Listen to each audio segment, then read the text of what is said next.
I once made the ignorant claim that if a game didn't have a multiplayer, then it sucked. For a long time, I was an only child, so when I did game, I really just gamed alone. Once I finally got a PS4 and now was able to go to PlayStation parties though, that's when things started changing and I started seeing like, why would anyone ever play by themselves, like when you can have friends? But getting more specific, I remember saying these exact words. If a game doesn't have a multiplayer, then it's probably trash, bro. I mean, come on, man, it's 2016. One of my PlayStation friends at the time called me a fucking idiot and said my opinion was stupid. We went back and forth for a while and called each other names, and then the next day we got on, we did the equivalent of dapping it up and continuing like nothing ever happened. You know, some boy shit. I will say though, 10 years later, that my friend was absolutely right about younger me, because what was I truly talking about? Now, maybe me making the point that I did was a way of me being happy because I finally had people to game with. Because like I said, I grew up a lot of my life as an only child, and then at a certain point I finally did have a sibling, but they weren't old enough to like understand or appreciate the things that I appreciated and liked yet. But this isn't a therapy session. This video is about why I mostly play single player games. It's simple though, story and characters. In all honesty, it started with Persona 5, which I definitely will have a whole nother video on, but that was the first game I think I would constantly choose to play over a game like GTA, Call of Duty, or Fortnite. And those games were really big in their prime. But once I picked up Persona 5, I kind of started to remember the beauty of gaming. With how advanced mainstream media is nowadays, and how consumerism is at an all-time high and everyone is getting into the things for the sake of like social status or just, you know, connecting with their peers, we forget that above all else, when it comes to gaming, it's an art form. And I understand that not everyone gets that because everyone is stuck playing GTA and 2K and NBA and Madden, and even in adulthood, that's what most people think of as games. But if you watch Netflix, TV shows, or shit, even YouTube videos, then you're in a sense also watching an art form. The beautiful thing that makes games unique though is autonomy. You're in control of what you do. I personally like to be in control of my decisions and actions. I like the idea of progressing and getting better. When you're watching a show or a movie, it's cool to watch other characters do other things, and maybe you can relate to it from an outside or a third person perspective. But even in games where you're playing in a third person view, you're the one that's playing and controlling the character. I feel like in itself, that's giving you a sense of accomplishment and achievement. Hell, if we're talking about progression and getting better, my favorite game genre is actually action RPGs. And if it has a relationship / companion / confidant system, then it's an even bigger plus in my book. But I truly enjoy the progression system of starting out as a weak bitch that could barely fend for himself, where everything is a threat to you, and then later on in the game being able to level up to where everyday monsters or villains can't touch you anymore. Even the big bad bosses that you might see or get a glimpse of in the beginning, they can't do shit to you at the end, or even if it's a really hard boss fight, you still overcome and beat these guys. And I also really love voice acting because it's one of those things I look forward to when I play RPGs nowadays. I personally believe that we've advanced so far in the gaming world that it's a standard for it to have quality voice acting. When you think about it, it's really cool that we've now been able to create jobs and opportunities off of gaming. YouTube channels, streamers, but past that, you have talent like voice actors and things of the sort, because the more these advancements become standard, the more jobs actually are created. At least that's how I like to see it. I know that's very ideal, and in some ways that's not the case, because you know there's also automation and AI, and maybe some jobs are getting removed and some are more in demand. I mentioned before in my Guardians of Azuma video that I really enjoyed the Rune Factory series better when there was consistent voice acting. Or I basically implied that or paraphrased it. Because this is what a game without voice acting looks like in its climax.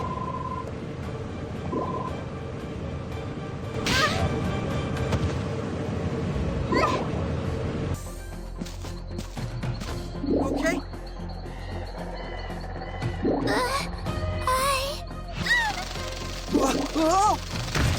And to be fair, Rune Factory 5 had a whole lot of different issues aside from just the fact that they didn't have voice acting in most of the clips, but even if they had a little something, it would have given it more life. Now let's compare that to a game like Baldur's Gate 3. This is what it looks like when we do have voice acting. I'd never have protected a Bay Knight even a decade ago.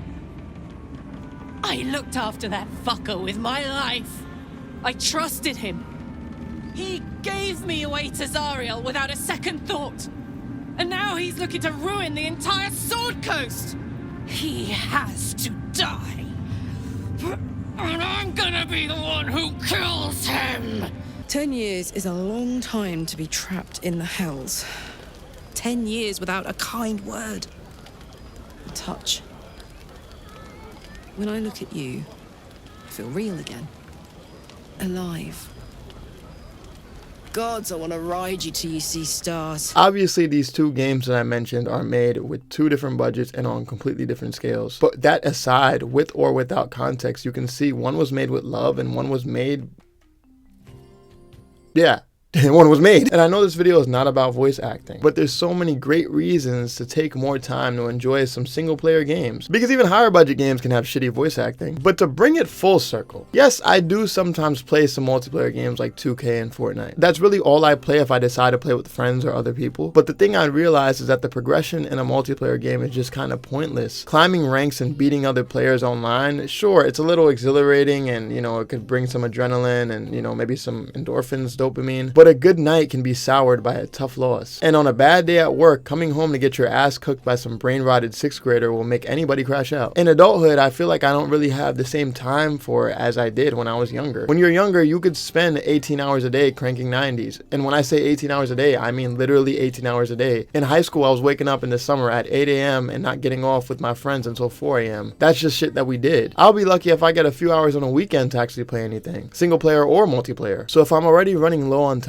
I'm gonna use it the most efficiently. At least in the way that I view efficiency, it's great to beat other people in a game. But when I play a single player game that I'm really invested in because of the story and the characters, it does something different. It's not just a temporary dopamine hit. It captivates me, makes me question my own morality. I'm forced to look deep at some of the tough choices that these characters had to make, or adversity they had to overcome. And most importantly, they inspire me. At my core, I'm also a creative. I like to create, I like to do things. And that's honestly one of the driving factors why I made this channel to begin with. It's also why I returned 4 years later after having my Rune Factor video do pretty decent for the size of my channel, because I realized that I truly love playing games, and not just as a pastime, because it's truly something that brings me joy, not just dopamine. Every time I went through a really rough patch in life, I would play a Persona game, and those games were long, so sometimes I might have spent a whole week doing nothing else except playing that Persona game, because you're going through a rough patch, you know, maybe you're not feeling the best, maybe you're not feeling up to doing anything else, and at the end of it all, you kind of are forced to face yourself. Somebody please tell me, when was the last time you felt that by killing somebody in Fortnite, or shooting a ball in a basketball hoop, or dropping a nuke in Call of Duty? Feel how you feel, and of course all of this is subjective, but if I'm going to spend the little time that I do have gaming, I'm going to make sure that it's a worthwhile pastime and experience, not just for me to climb this imaginary ranking system. And also, truthfully, I feel like competitive gaming is oversaturated and everyone wants to be the next professional in whatever game that's pretty popular nowadays. It's like, bro, like, you're going to throw your whole life away. A lot of these gaming streamers that rely on being competitive gamers, they have no life outside of gaming. Wouldn't that piss you off? It sounds nice on paper to be a competitive gamer where you can compete in a tournament and make a few $1,000,000, or have a YouTube channel or a stream that does good. But shit, if you even look at the Fortnite days, all those guys that were professionals at the time, where the fuck are they at now? I'm not gonna mention people by name, but there's even people that went off and decided, like, later on they quit because they're like, yo, what the fuck am I doing with my life? I'm wasting 18 to 20 hours of my day sitting on my computer and killing the same people over and over again in Fortnite. Eventually you do have to grow up and be an adult, and in that process, if you are gonna play games, I'd recommend picking up a good single player one. I'm gonna have my top games of 2025 coming out soon, and I'm more than likely I'm only going to make it mostly single player games. Anyways, I hope you enjoyed this video. If you did, please be sure to like and subscribe if you like my content and want to see more of it, and I'll see you in the next one. Take care and deuces.